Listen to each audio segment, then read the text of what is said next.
Hi, everyone. I think it's time to get started. Welcome to a webinar that's part of our Cybersecure My Business series. Scam Alert, How to Avoid Online Scams and Fraud. I'm Lisa Plaggemier. I'm the Interim Executive Director of the National Cybersecurity Alliance. And this webinar is being recorded and will be available later on our website. I'd like to introduce our speakers today. First, Mitchel Chang, Senior Vice President of Trend Micro. Jorij Abraham, General Manager of the Global Anti-Scam Alliance and Managing Director of ScamAdvisor.com. And Stephen Dougherty, Forensic Financial Analyst with the US Secret Service. We're going to kick it off with some short presentations from each one of our speakers today. So first, I will hand it over to Mitchel Chang from Trend Micro. Hi, good morning, everyone. And let me go ahead and share my screen.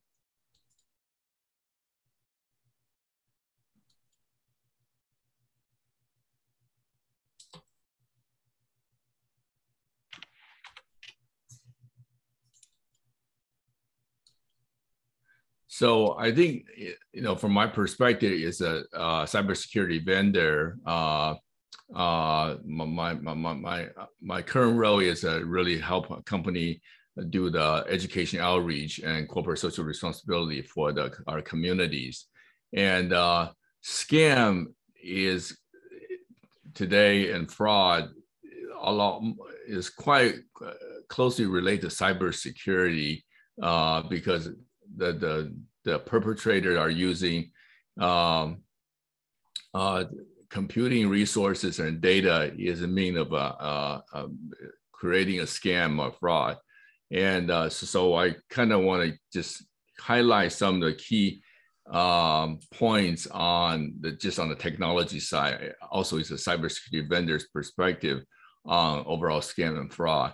So we're seeing a very big digital transformation in our society or communities as we speak.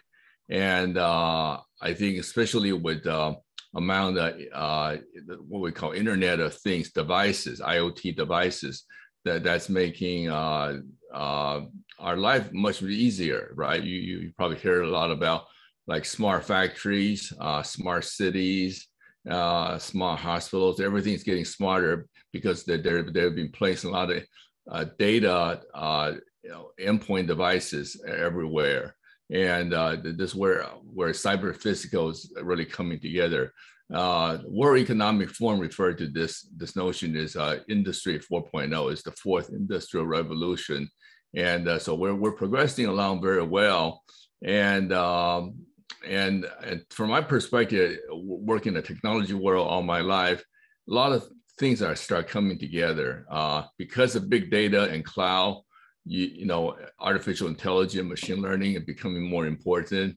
And because of that, they can apply these technologies to new things that will benefit us as a society, like autonomous vehicle, for example. And but the bad thing is the adversaries are leveraging all these technology, and this create a big opportunity for them to create cybercrime.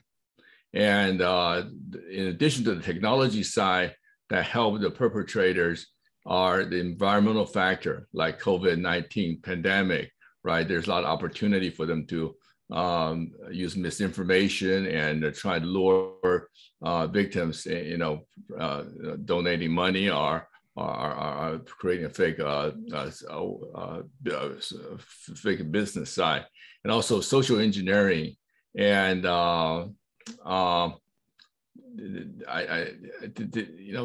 a lot of interest in using psychological factor to lure in the victims. So as a result, we're seeing a exponential growth. And also another big changes in our way we do things. I think some of the vendors refer to this as zero trust strategy, because traditionally in our computing environment, when you work for a company, our business, you try to protect layer by layer, protect your network or your office. and usually the data does not leave the office. But now, basically, data is everywhere because you may have a data reside on a shared drive or in the public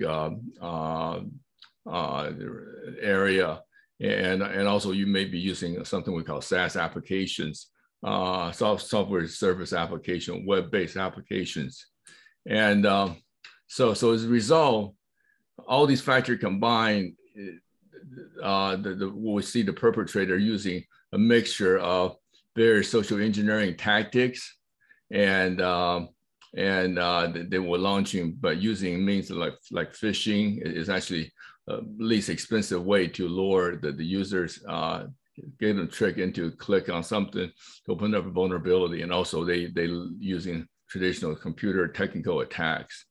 So really, I think what we see is, is a vendor, if a small business, our users want to defend themselves, they got to take some step on the technology side as well as social engineering side.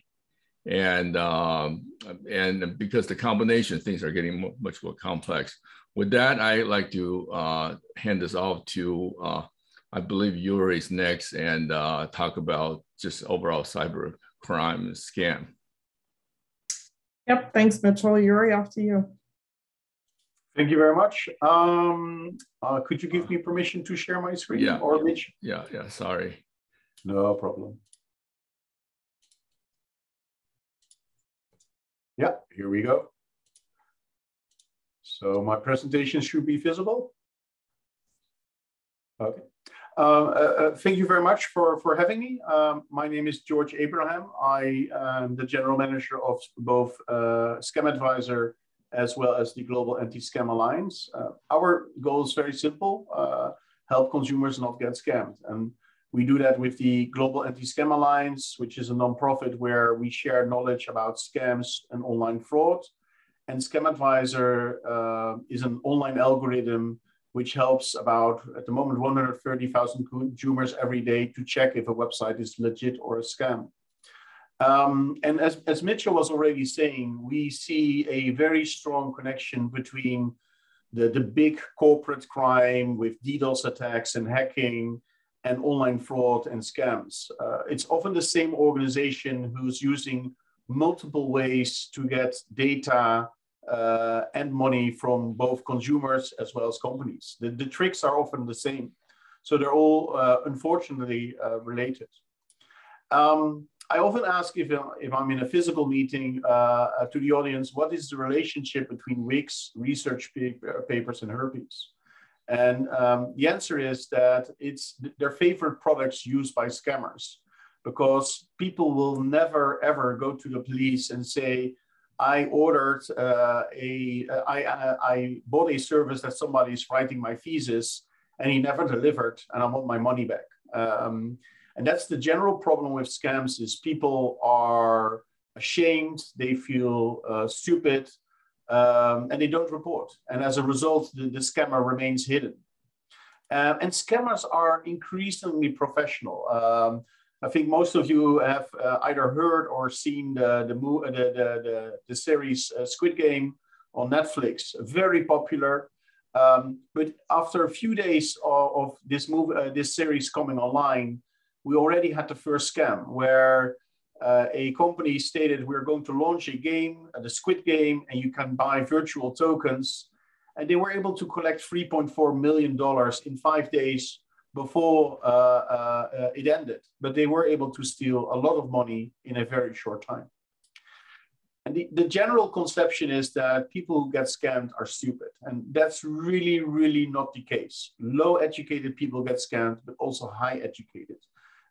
We did a survey amongst 5,000 consumers, and we actually discovered that PhD persons are getting scammed more often than people with little education. It's just that the scam really differs. What we see with people with low education, they're targeted with emails like, you won $1 billion, please provide me with your social security number and ID and bank account number, and we will transfer the money. And of course, we can see that okay, that's probably a scam. How they're scamming other people is by what they call pig butchering. So they really build up a relation during 3 or 6 or even 12 months. And after, once there's really a trust relationship has been built, then at some point the question comes, can you send me money because I'm ill? Or, hey, I made a great investment and why don't you join? And that's amongst the survey we did amongst 5,000 consumers, 76% of the consumers stated that they are confident they can identify scams. Unfortunately, the same group, 73%, fell for a scam in the last 2 years. So we overestimate our own ability to identify scams. And as I said before, higher income are actually willing to take more risk. We're willing to gamble that it might be a scam, but it's not so much money, let's try it anyway. So the perception that victims of scams are stupid is really, really not true. We also every year research how big online scams are and are becoming. And I mean, this is the data from the United States, the FBI, and as you see, the growth both in money lost, 4.2 billion, and as well as number of complaints received by the FBI has been growing steadily for a number of years. And of course, the Corona epidemic has really boosted the number of scams. Worldwide, the statistics are even more dramatic. We checked 42 different countries and noted how much money is lost per country, and we come to an amount of $50 billion lost in scams last year, and 266 million scams reported. And please consider that on average, only 3 to 15% of all scams are reported. So to conclude, at the moment, unfortunately, scammers are winning. And the reasons are very simple. The internet is booming. Every day, 1 million people are joining the internet. They're unaware, they're not educated on scams, and they're easy victims. And doing an online scam is very easy to do. For $90, you can buy a very professional looking investment site or banker site, which cannot be differentiated from the real thing. And finally, according to the World Economic Forum, the chance of getting caught with doing an online scam is at the moment 0.05%. So it's a very profitable thing to do with a very low chance of arrest. So I would like to conclude with there and give the floor to Stephen. Stephen. Great, thanks, Jorij, appreciate that. All right, let me get my screen shared. That was some really interesting data that actually is similar to some of the data we did in our research too. It's really compelling. Apologies, my computer's not wanting to be funky. Hold on a second.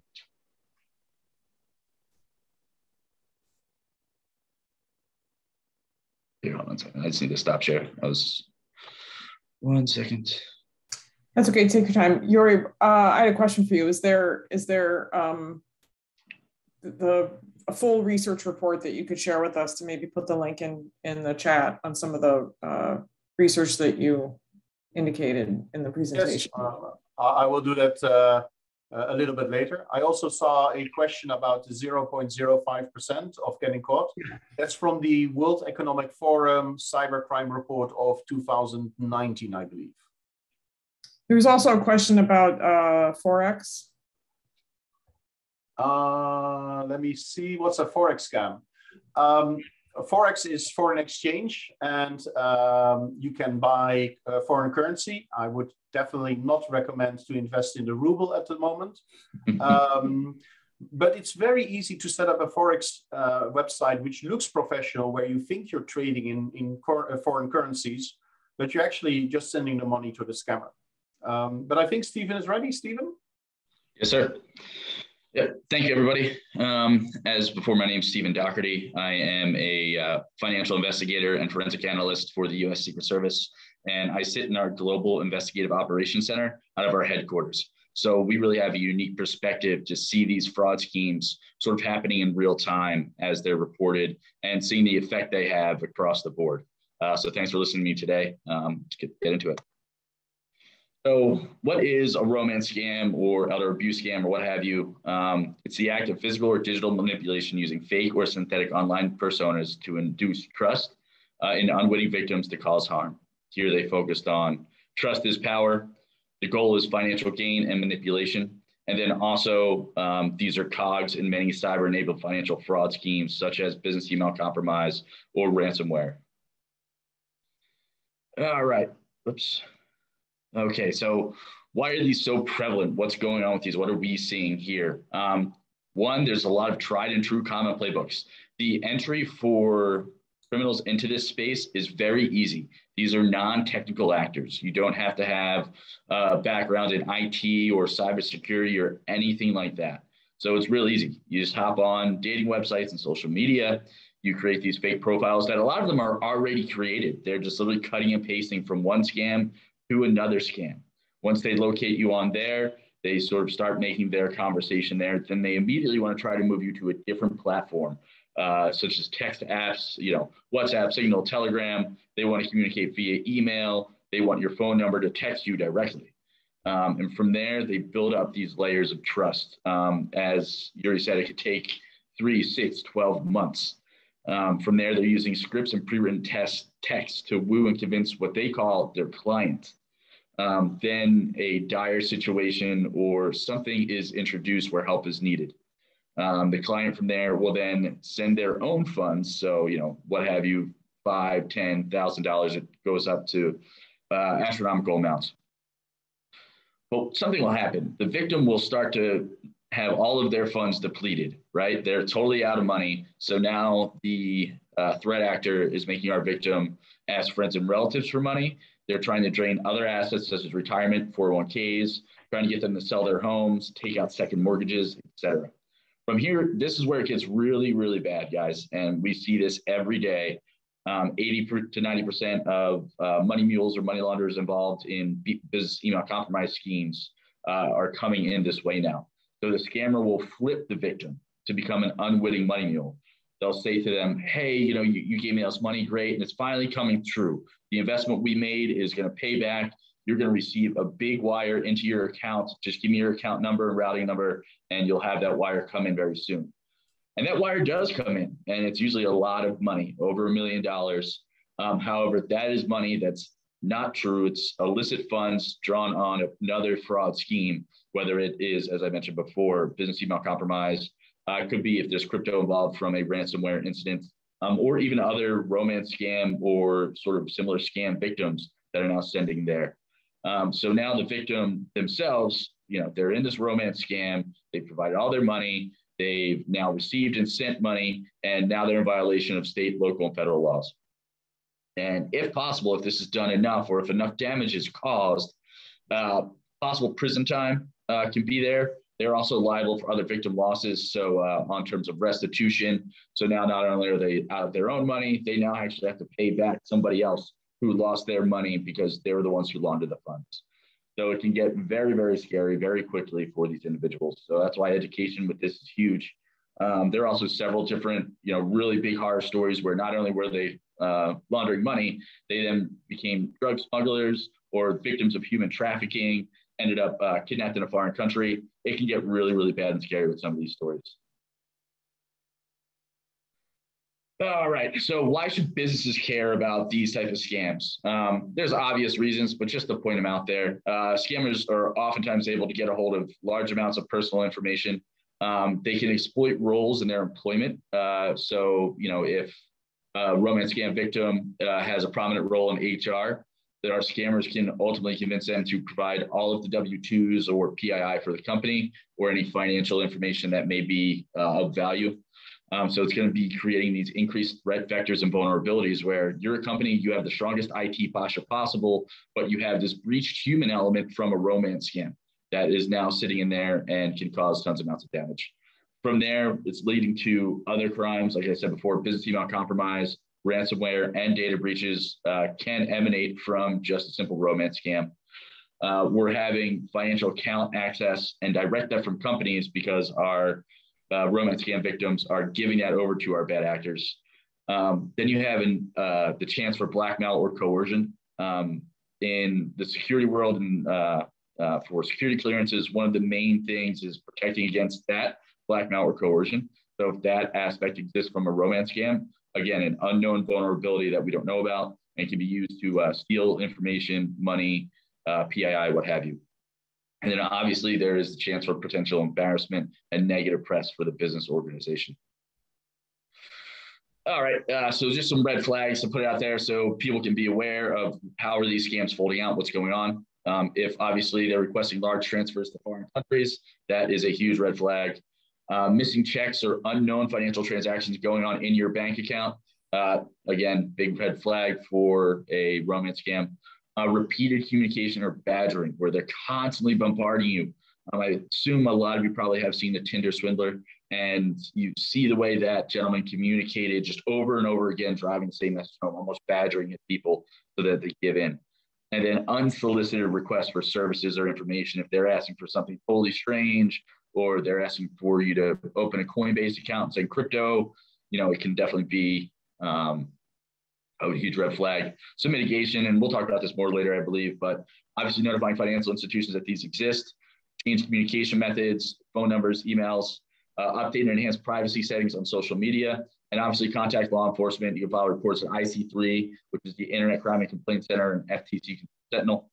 And then how do we prevent this? Obviously, education and awareness is the biggest defense we have.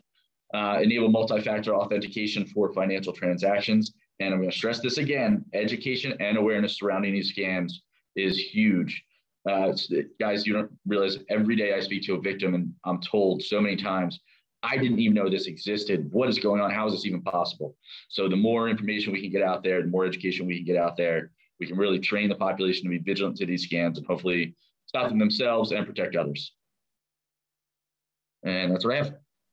Thank you, Stephen. That was really good. We actually do. I see a handful of familiar names in the attendees. We actually do have some people that work in training and awareness at different organizations. So this is really great information for them to turn around and use with their employees and spread the word even more. So so go ahead and start firing your questions into the chat. We have a discussion that will start now. We have some questions that we'll talk through, but really happy to take any questions from the attendees, please. So Jorij, let's start with you. We talked a little bit about how scams have evolved a bit, right? I mean, I think when I first got involved in cybersecurity, my CISO said to me, it's a lot easier to do this than it is to go get a gun and case a bank, and then I got to risk my life to go rob the bank or rob somebody else. So scams have existed long before the internet, but can you talk a little bit about how technology has enabled the evolution of where we are today?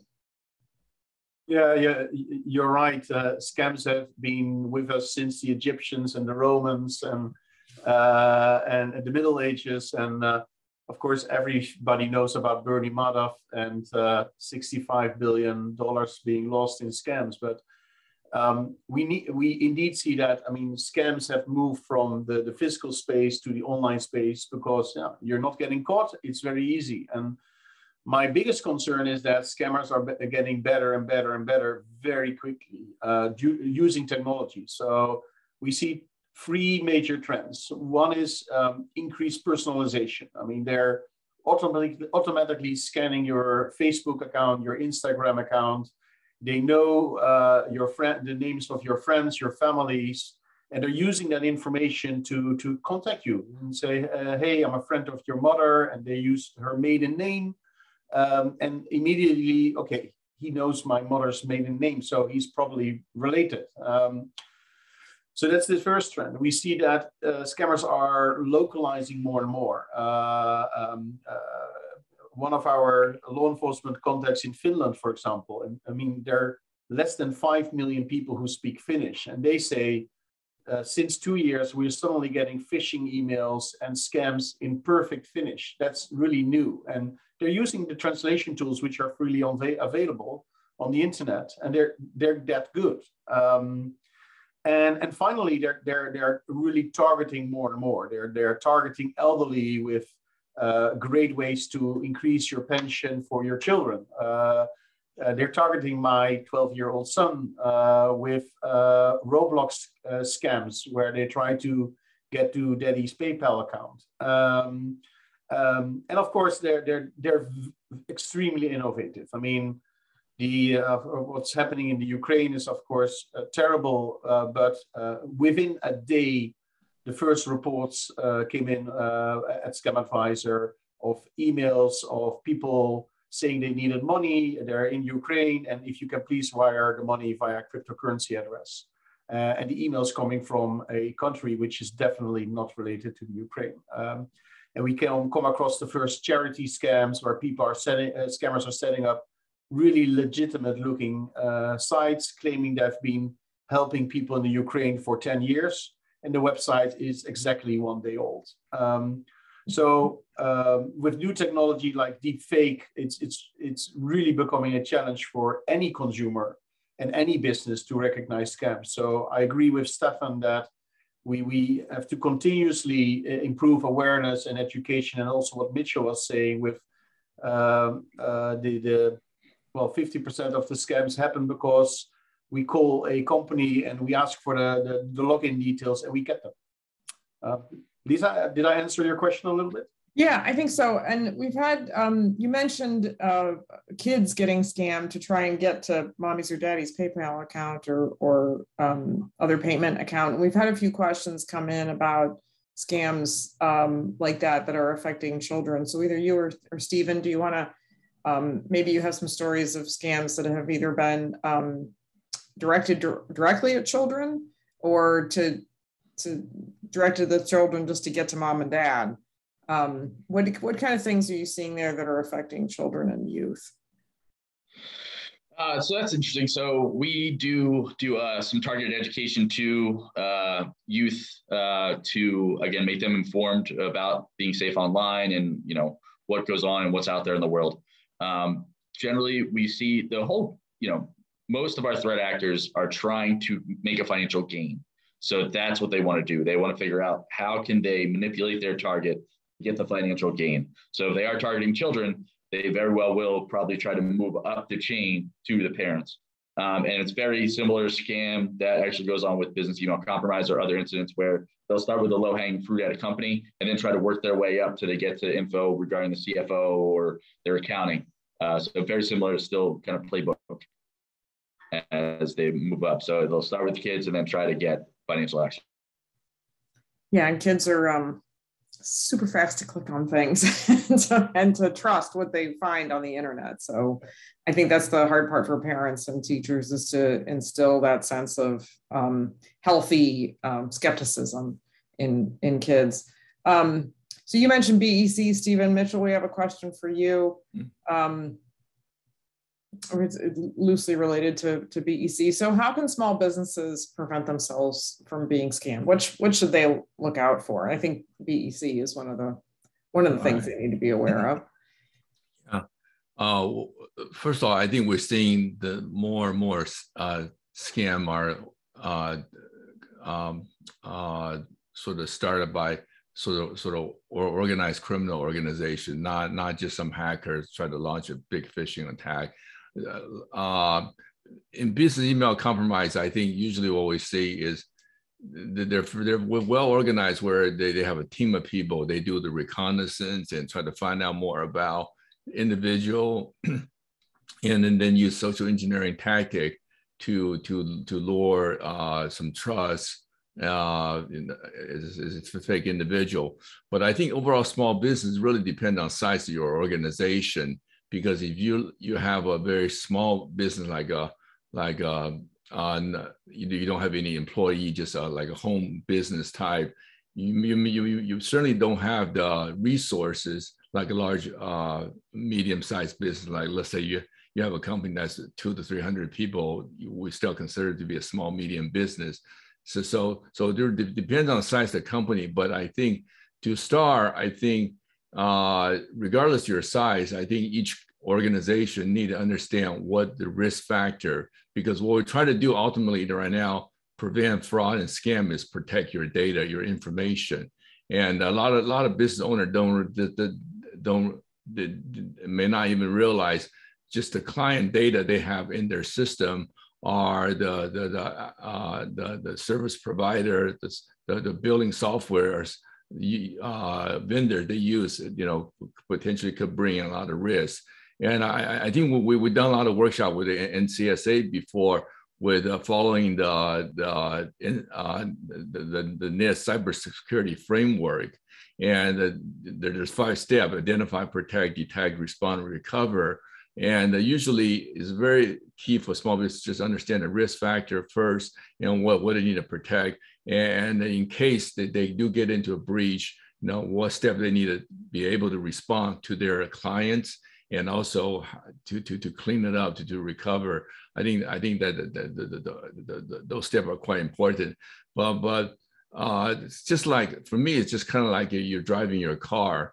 With traditional car now, the EVs, I probably will not be able to make an analogy. Traditional car, usually, some people like to fix their car, and if you're a very small business, you can kind of get into technology side, install your firewall and sort of run your organization.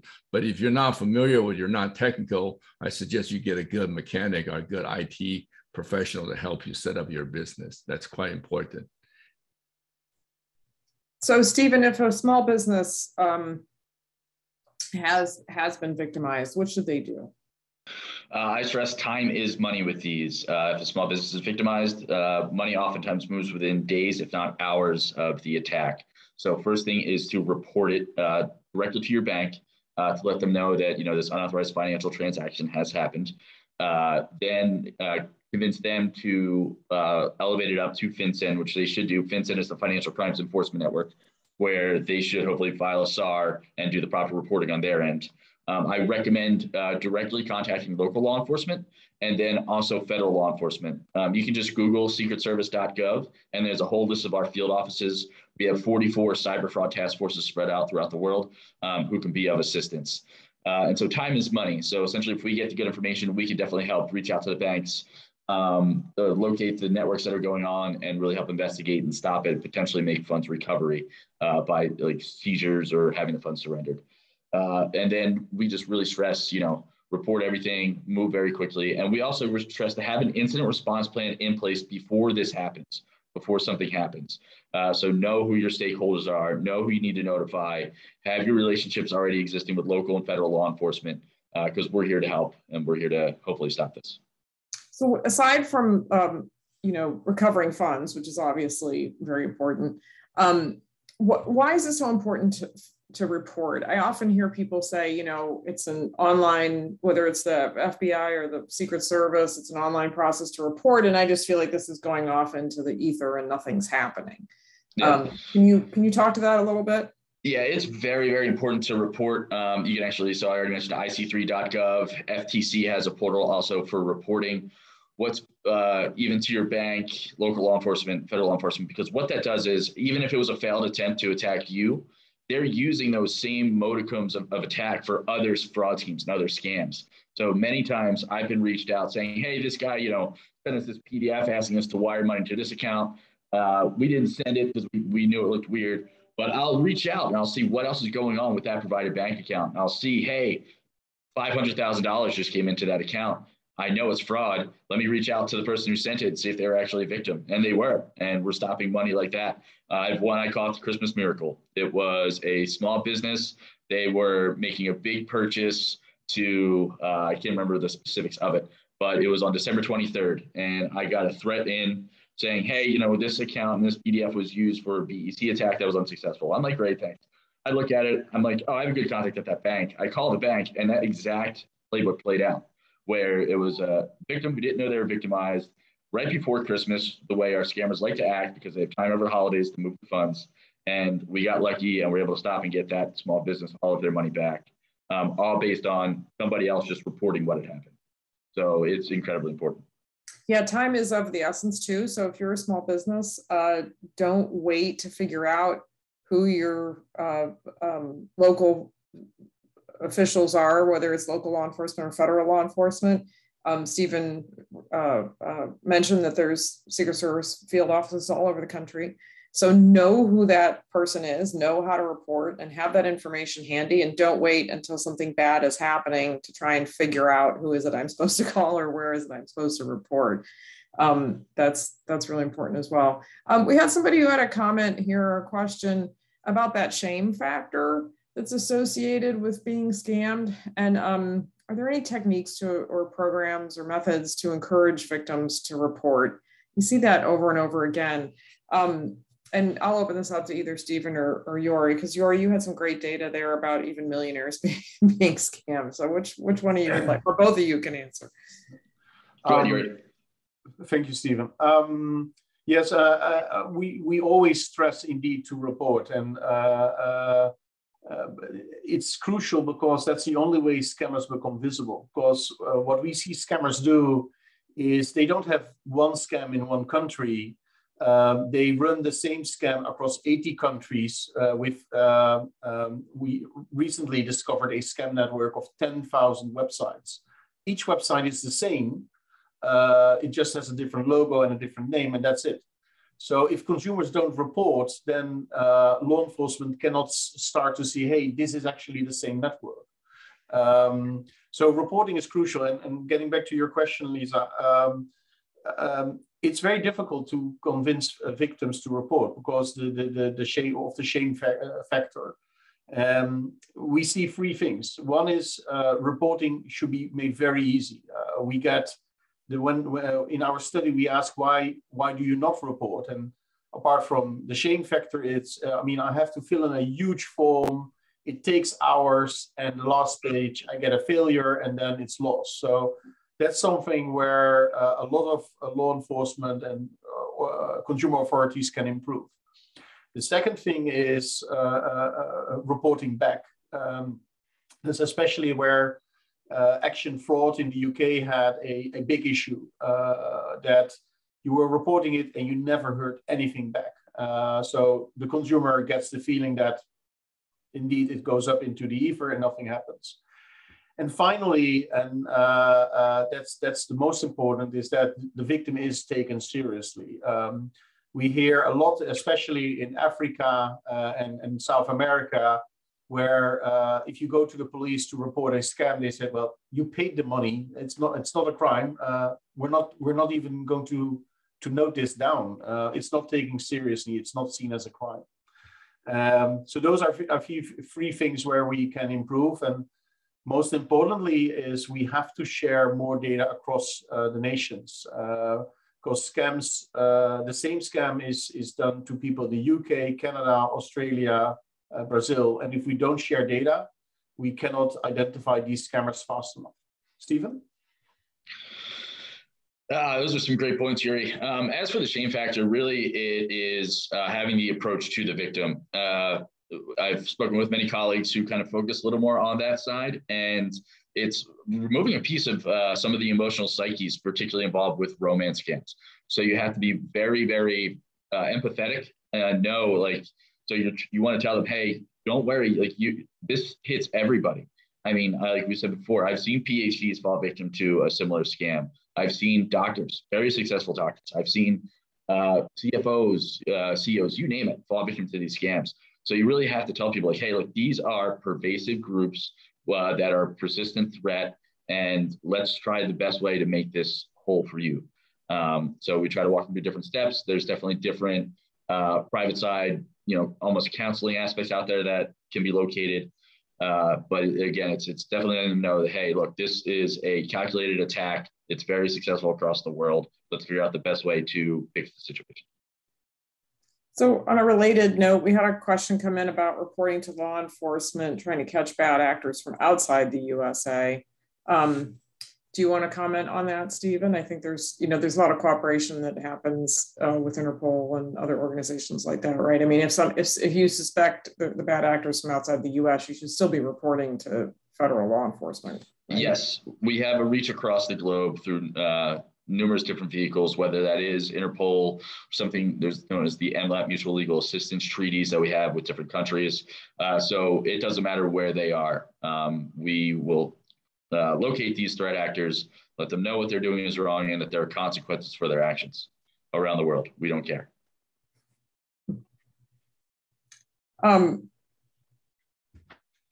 Mitchell, let's move to you. I have a question for you.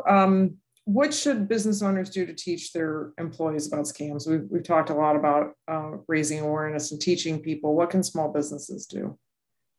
Well, yeah, again, I can believe it depends on size of organization. Most of medium size are company, let's say greater than 50 employees. They may, you can subscribe to various education training material contents online for the employee to go through. And a lot of these content evolve in what we refer to as cybersecurity hygiene.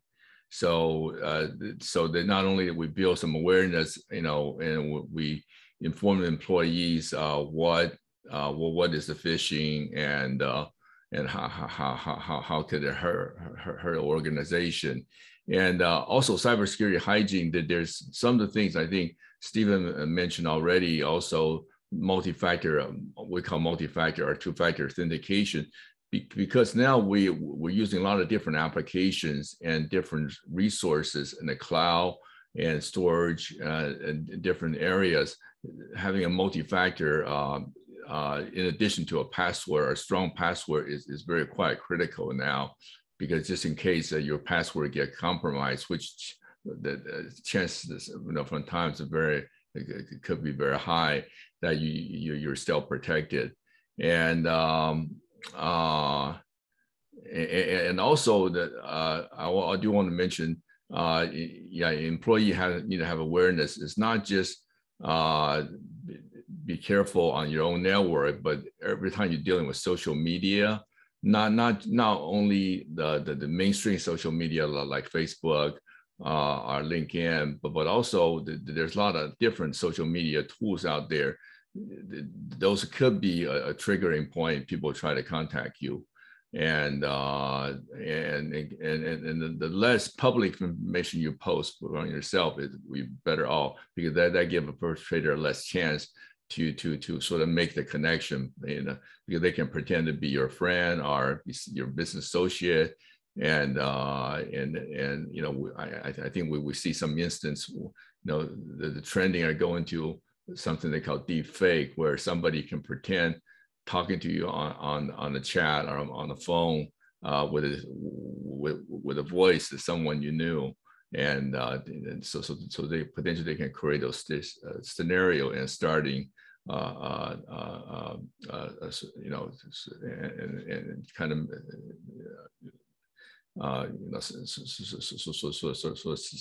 starting a bad engagement, with your business or your team members. Yeah, we had a question also about social media that this might answer. We have speaking of what you share online, there's also those security settings in your social media apps that you might want to take a good look at to see who you're, when you post something, who's seeing it. Can people see everybody in your network, or do you hide your friends from everybody else who's your contact list, your friends list, from other folks on the platform?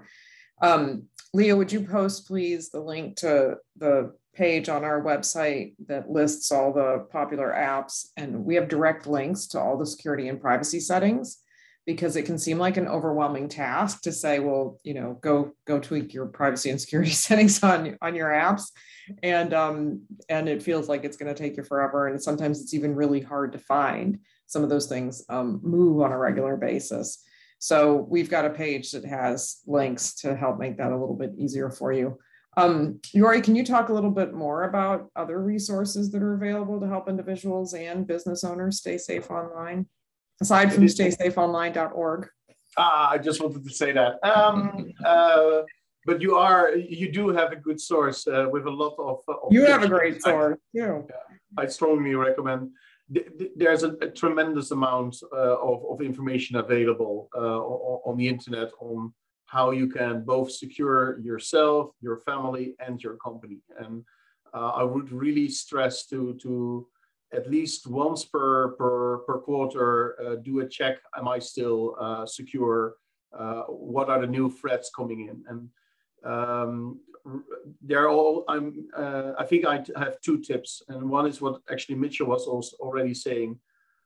And I disagree with Mitchel respectfully. You cannot fix your car anymore. You don't have the knowledge unless you have a really, really old car. And it's the same with cybersecurity.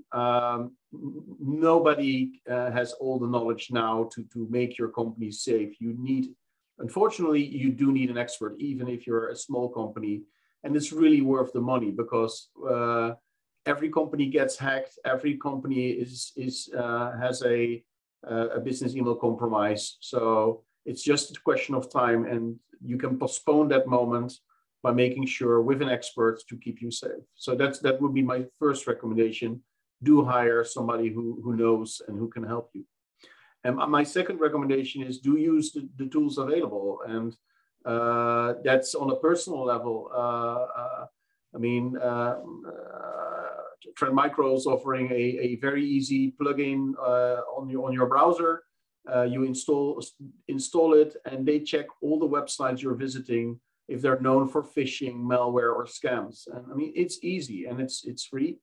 And that's just, I mean, there's so many free tools available which already raise the barrier for cyber criminals to target your company. So I would really invest one day or 2 hours per quarter to make sure you stay safe.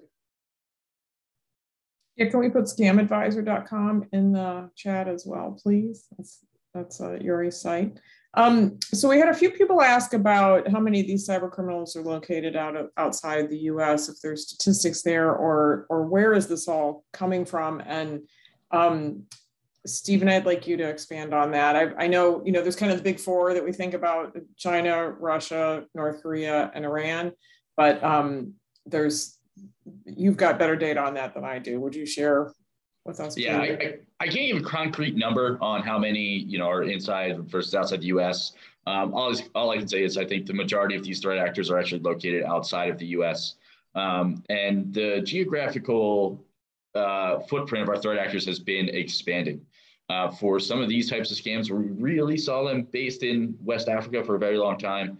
And they're using different services that they're pulling from Eastern Europeans or using Southeast Asia to launder funds. And these different players saw the success that these groups were having. And they've said to themselves, oh, we can do this too. And a lot of these, again, I touched on it before, they involve non-technical actors, meaning you don't have to have an expertise or a skill set to really pull this off. So they see the popularity of it, and it has since really kind of expanded out. And it's all over. We see these people exist in Eastern Europe, Russia, Middle East, Southeast Asia, Hong Kong, China, pretty much, unfortunately, everywhere. But I believe the majority of threat actors are outside the United States.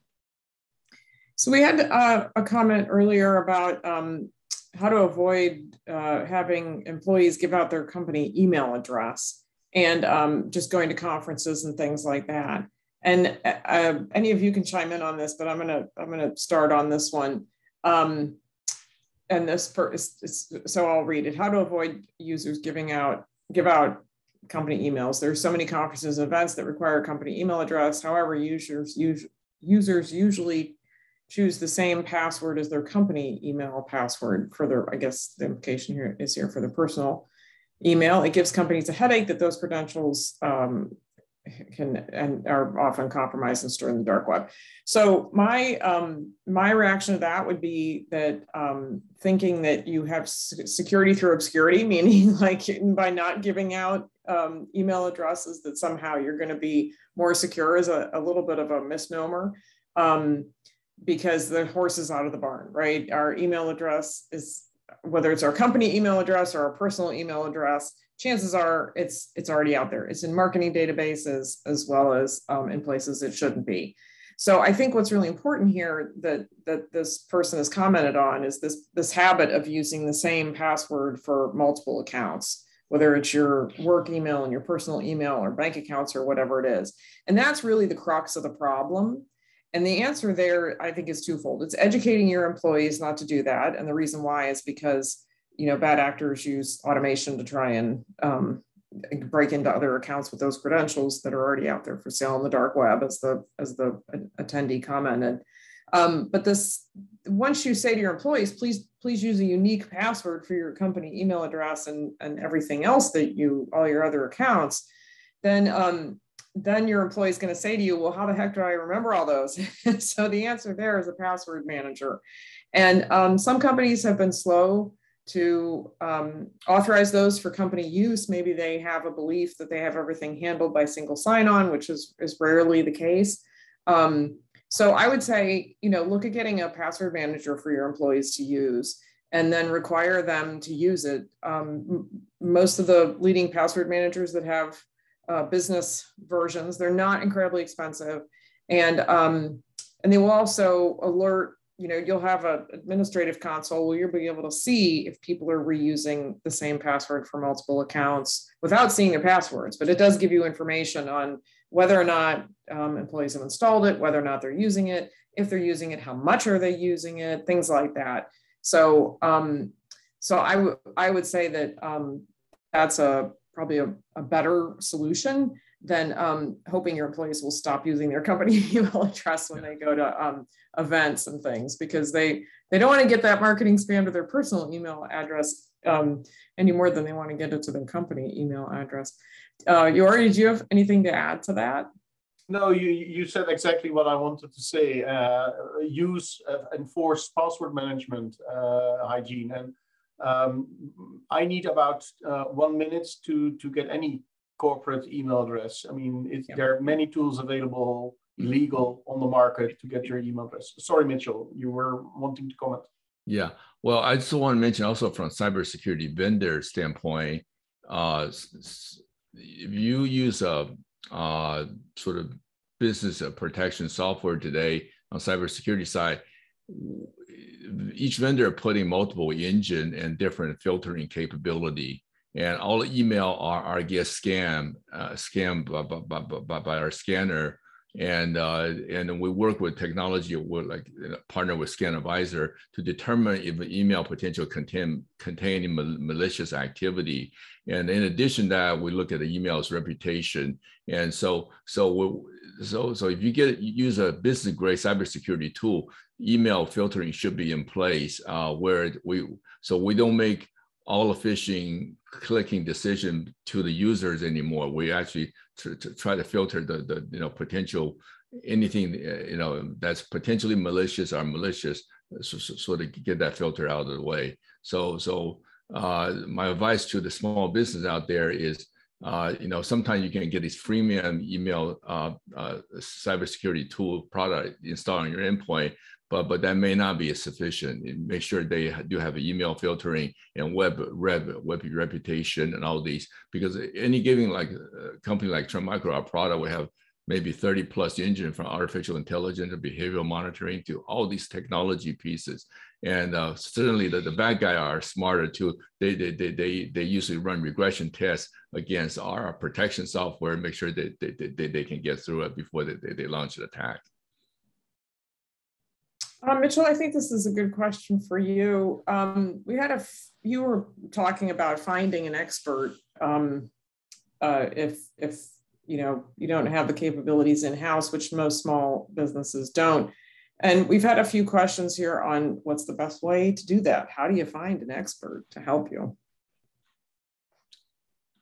Any thoughts on finding a managed, I think they're talking about a managed security services provider. Right. I mean, most small businesses are plugged in. Tell me if you disagree with this, Mitchell. Most small businesses are pretty plugged into their local community and other business owners. And I think it's like choosing any other vendor. Personal references, referrals are not a bad thing to get you started talking to a couple. Mitchell, what do you think? Yeah, I think in our sort of on the technology side, when we company like Trend Micro, even though we're one major player in cybersecurity specific vendor, we're like over 7,000 employees worldwide. but small business sector is not one as a vendor we serve directly. We usually sell our products through our channels. So it's about aligning for small business, about aligning the service provider, because there's some MSP or ISPs, they serve tailored to very small size business, and we also work with organizations like CDW, like the distribution channels, where they provide full a security operations center and instance response and those type of things.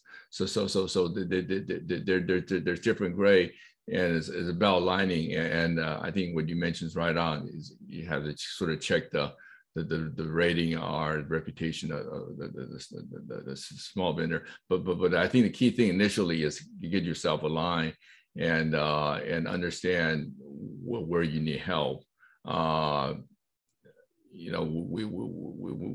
We have some very small, like nonprofit, 1 or 2 person organizations, and they may find just working with a retail channel, something like Best Buy Geek Squad, to protect their system may be adequate. It's 1 or 2 individual users, but when you start going to the sort of size organization, I think it's aligning. They're different, and certainly if you're looking for our channel marketing team have recommendations, and depend on your geography in your area, where you are. And so I think kind of matching up, finding the right level of help is quite important initially. We had somebody ask if it's worth going through the claim process for their cybersecurity insurance. It looks like they've got a fake site issue, trying to take down a fake site. I'm not familiar enough with. Usually when I think about cybersecurity insurance, I think about insuring for a breach. But if somebody's put up a fake site that's meant to look like your business, I think that's what this question is getting at. My first question would be if you contacted law enforcement. But anybody have any comment on that? I mean, Jorij, that's kind of in your world. If they're stealing your content, your product images, I saw a question about that as well. Right. I mean, it's illegal. So yes, contact law enforcement. But there are also, I mean, you can also do the steps yourself by contacting the hosting company or the registry and saying, hey, this website is infringing on my intellectual property or misusing my brand. Can you please take it down? And there are many companies called brand protection agencies who can also monitor your logo or your product images or your brand for you and take these sites down for you. Stephen? I can't really speak to the cyber insurance aspect of it. However, in terms of if you do have a domain that is copying your content or is doing what you believe to be illegal activity, you can reach out to law enforcement, notify law enforcement through the particular portals we discussed. And if we get wind of it, usually what we do is we try to make contact on the back end to whoever handles their abuse and legal claims as well. So one thing you can do as a consumer is, if you do notice this, you can research through his WHOIS data and find for that particular registrar. You can email an abuse email and tell them what's going on. And generally, they're pretty responsive to help you directly that way too. So don't be afraid to go down that route. Yeah. And from the vendor side, one popular fake site is the technical support sites. Somebody may advertise they claim to be micro technical support. And when I was running technical support, I usually get emails, somebody complained that we didn't do a good job. And then as we investigate more, actually, it wasn't even our side. And often these type of actors will not only give a good support, but also plan viruses on your computer and make you believe they did a cleanup or something. And usually the first thing they want is a credit card number before they even talk to you. That sort of behavior. Well, that hour went by really quickly. Thank you very much. Lots of questions, lots of engagement from the audience, and 3 great presenters. I want to thank all of you for attending today. I want to thank our presenters and Trend Micro for sponsoring. We will, as long as everybody's okay with it, we will post the presentation and the recording will be available on our site later. Thank you very much. Thank you. Bye, everyone. Yes. Thank you.